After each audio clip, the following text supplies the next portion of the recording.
Hello, Daily Dose YouTube channel.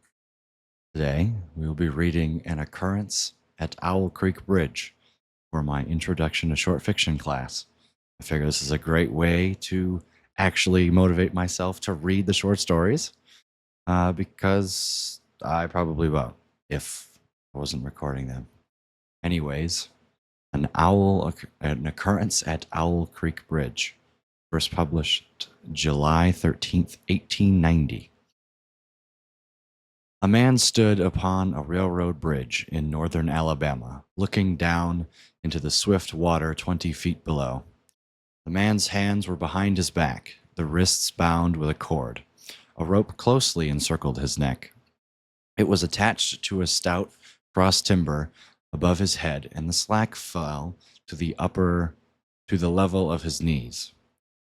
Some loose boards laid upon the sleepers supporting the metals of the railway supplied a footing for him and his executioners, two private soldiers of the Federal Army, directed by a sergeant who in civil life may have been a deputy sheriff.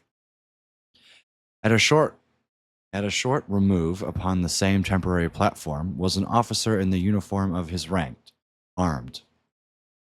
He was a captain. A sentinel at each end of the bridge stood with his rifle in the position known as support, that is to say, vertical in front of the left shoulder, the hammer resting on the forearm, thrown straight across the chest, a formal and unnatural position, enforcing an erect carriage of the body. It did not appear to be the duty of these two men to know what was occurring at the center of the bridge. They merely blockaded the two ends of the foot planking that traversed it. Beyond one of the sentinels, nobody was in sight. The railroad ran straight away into the forest for 100 yards. Then, curving, was lost to view. Doubtless, there was an outpost farther along. The other bank of the stream was open ground, a gentle acclivity topped with a stockade of vertical tree trunks, loopholed for rifles, with a single embrasure through which protruded the muzzle of a brass cannon commanding the bridge. Midway of the slope between the bridge and the fort were the spectators, a single company of infantry in line at parade rest, the butts of their rifles on the ground, the barrels inclining slightly backwards against the right shoulder, the hands crossed upon the stock. A lieutenant stood at the right of the line, the point of his sword upon the ground, his left hand resting upon his right. Exempting the group of four at the center of the bridge, not a man moved. The company faced the bridge, staring stoningly motionless. The sentinels facing the banks of the stream might have been statues to adorn the bridge. The captain stood with folded arms, silent, observing the work of his subordinates, but making no sign. Death is a dignitary who, when he comes announced, is to be received with formal manifestations of respect, even by those most familiar with him. In the code of military etiquette, silence and fixity are forms of deference. The man who was engaged in being hanged was apparently about 35 years of age. He was a civilian, if one might judge from his habit, which was that of a planter. His features were good: a straight nose, firm mouth, broad forehead, from which his long dark hair was combed straight back, falling behind his ears to the collar of his well-fitting frock coat. He wore a mustache and a pointed beard, but no whiskers. His eyes were large and dark gray, and had a kindly expression, which one could hardly have accepted in one whose neck was in the hemp.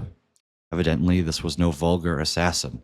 The liberal military code makes provision for hanging any kind of persons, and gentlemen are not excluded.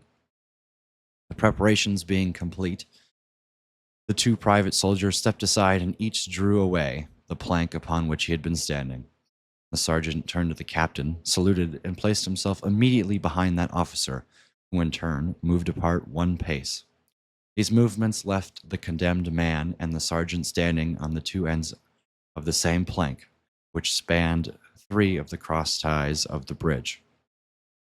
The end upon which the civilian stood, almost, but not quite, reached a fourth.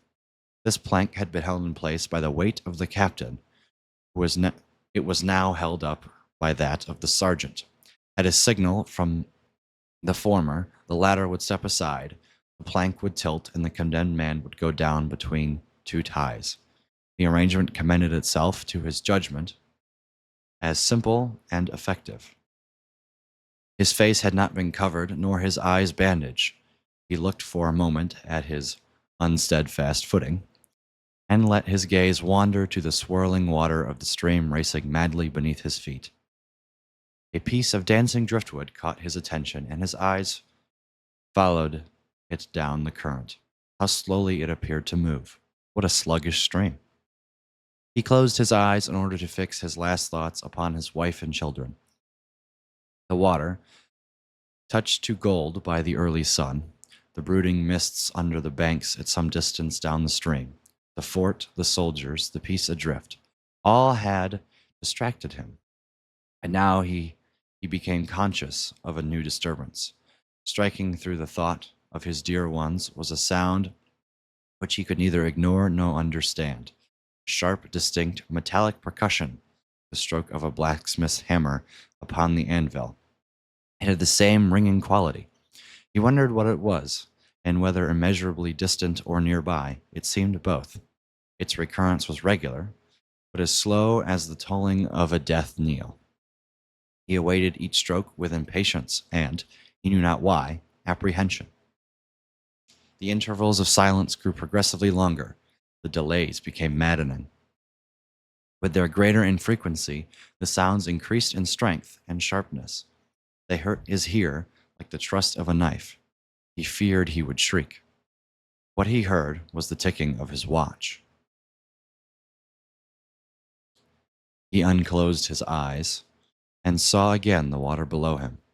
If I could free my hands, he thought, I might throw off the noose and spring into the stream.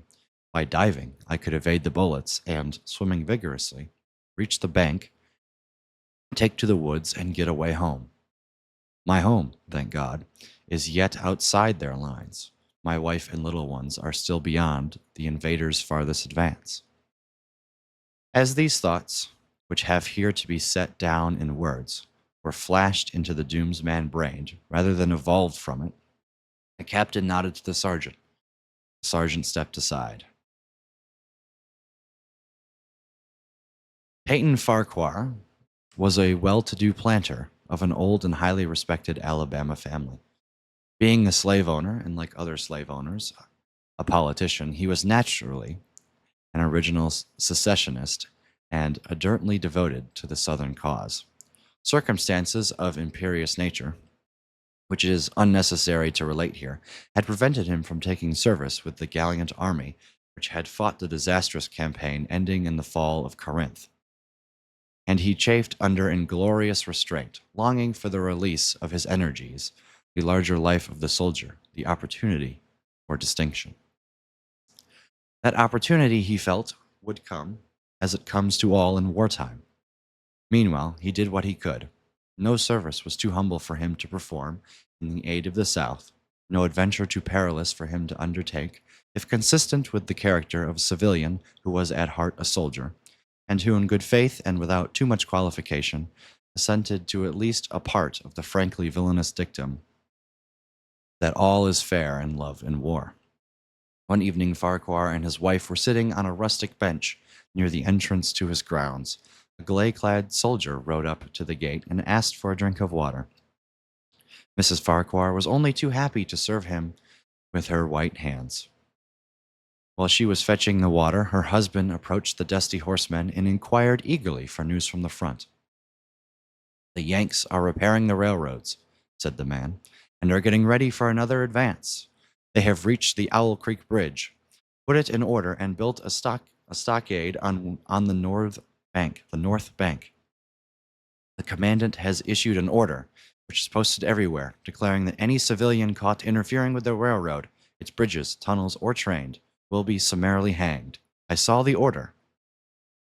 "How far is the Owl Creek Bridge?" Farquhar asked. About 30 miles. Is there no force on this side of the creek? Only a picket post half a mile out, on the railroad, and a single sentinel at the end of the bridge. Suppose a man, a civilian and student of hanging, should elude the picket post and perhaps get the better of the sentinel, said Farquhar, smiling. What could he accomplish? The soldier reflected. I was there a month ago, he replied. I observed that the flood of the last winter had lodged a great quantity of driftwood against the wooden pier at this end of the bridge. It is now dry and would burn like tow. The lady had now brought the water, which the soldier drank. He thanked her ceremoniously, bowed to her husband, and rode away. An hour later, after nightfall, he repassed the plantation, going northward in the direction from which he had come. He was a Federal scout. As Peyton Farquhar fell straight downward through the bridge, he lost consciousness and was as one already dead. From this state he was awakened, ages later, it seemed to him, by the pain of a sharp pressure upon his throat, followed by a sense of suffocation. Keen, pungent agonies seemed to shoot from his neck downward through every fiber of his body and limbs. These pains appeared to flash along well-defined lines of ramification and to beat with inconceivably rapid periodicity.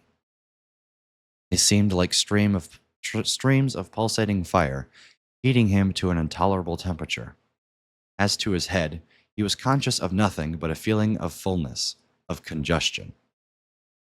These sensations were unaccompanied by thought. The intelligent part of his nature had already effaced. He had power only to feel, and feeling was torment. He was conscious of motion, encompassed in a luminous cloud, of which he was now merely the fiery heart, without maternal substance. He swung through unthinkable arcs of oscillation, like a vast pendulum. Then, all at once, with terrible suddenness, the light about him shot upward with the noise of a loud plash. A frightful roaring was in his ears. It was all cold and dark. The power of thought was restored. He knew that the rope had broken and that he had fallen into the stream. There was no additional strangulation. The noose about his neck was already suffocating him and kept the water from his lungs. To die of hanging at the bottom of a river. The idea seemed to him ludicrous. He opened his eyes in the darkness and saw above him a gleam of light, but how distant, how inaccessible. He was still sinking, for the light became fainter and fainter until it was a mere glimmer. Then it began to grow and brighten, and he knew that he was rising towards the surface. Knew it with reluctance, for he was now very comfortable. To be hanged and drowned, he thought, that is not so bad. But I do not wish to be shot. No, I will not be shot. That is not fair.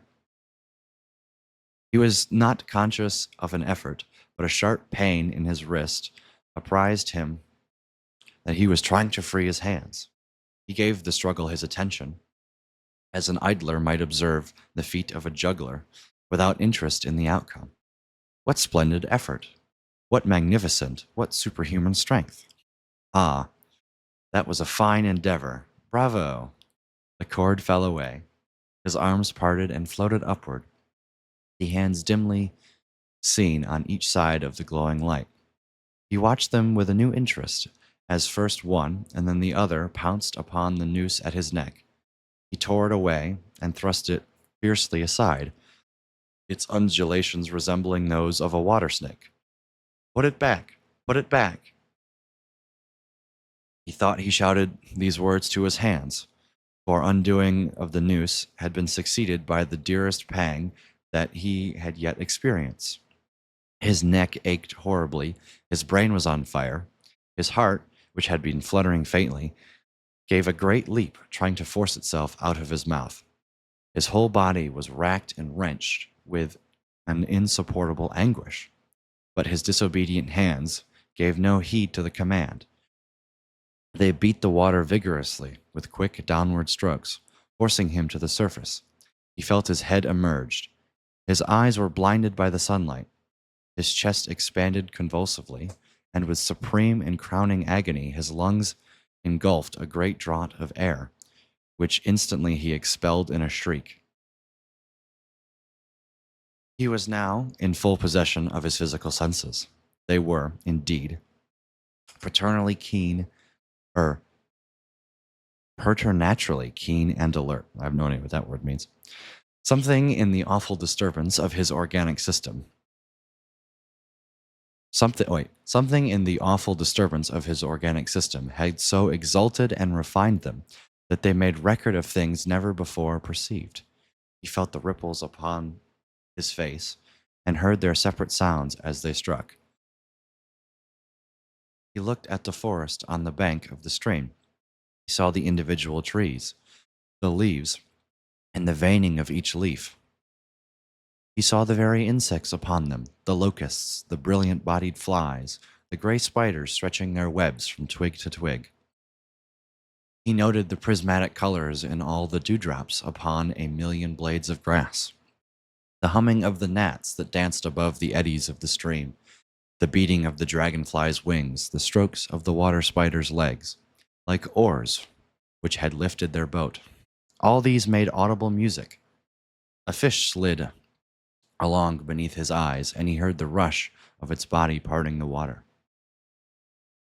He had come to the surface facing down the stream. In a moment, the visible world seemed to wheel slowly around, himself the pivotal point, and he saw the bridge, the fort, the two soldiers upon the bridge, the captain, the sergeant, the two privates, his executioners. They were in silhouette against the blue sky. They shouted and gesticulated, pointing at him. The captain had drawn his pistol, but did not fire. The others were unarmed. Their movements were grotesque and horrible, their forms gigantic. Suddenly he had a sharp report, and something struck the water smartly within a few inches of his head, splattering his face with spray. He heard a second report, and saw one of the sentinels with his rifle at the shoulder. A light cloud of blue smoke rising from the muzzle.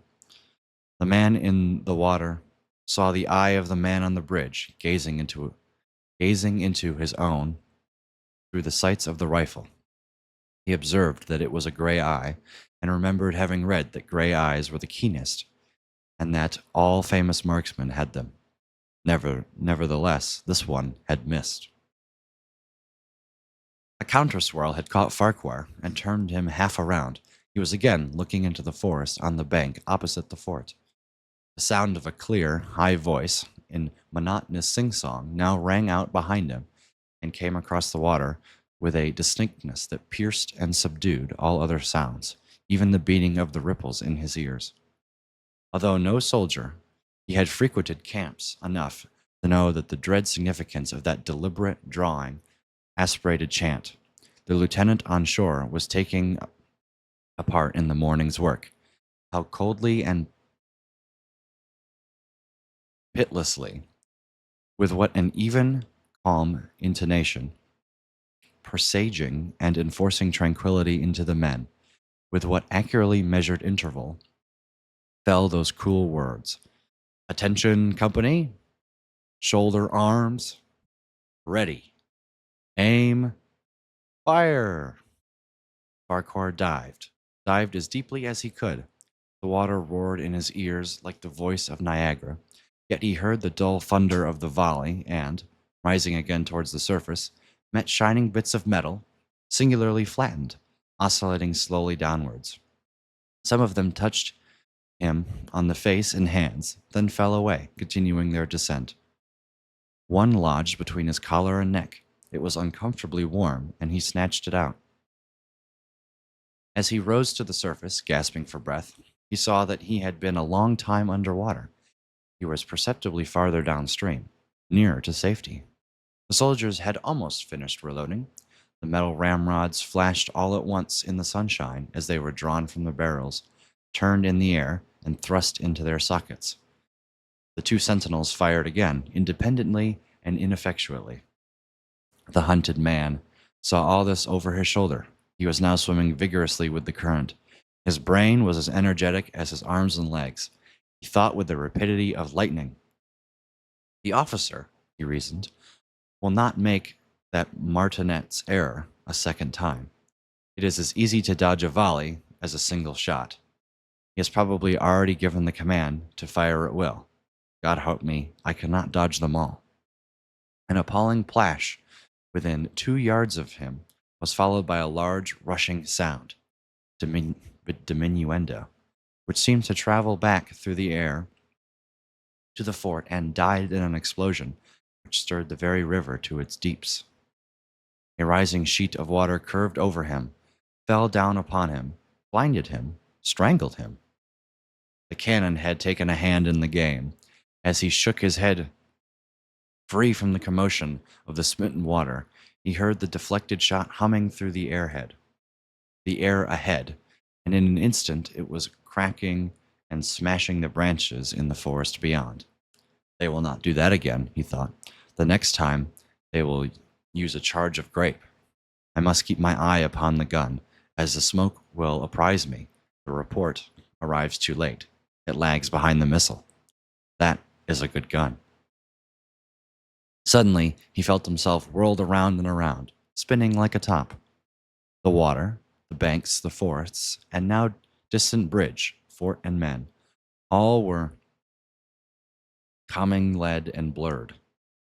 Objects were represented by their colors only, circular horizontal streaks of color. That was all he saw.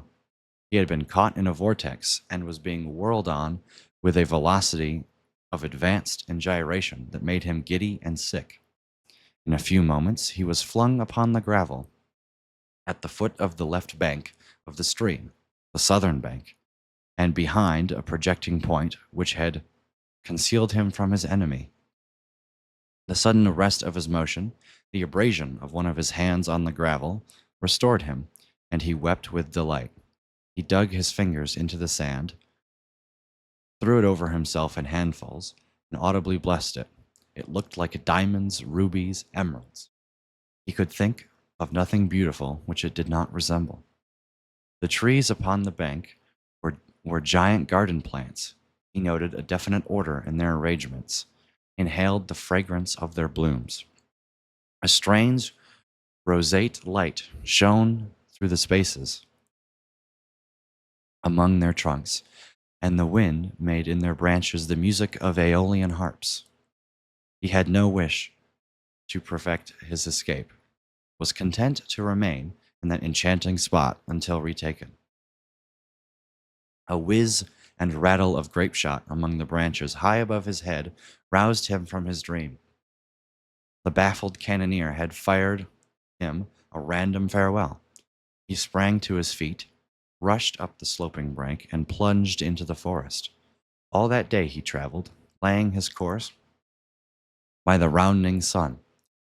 The forest seemed interminable.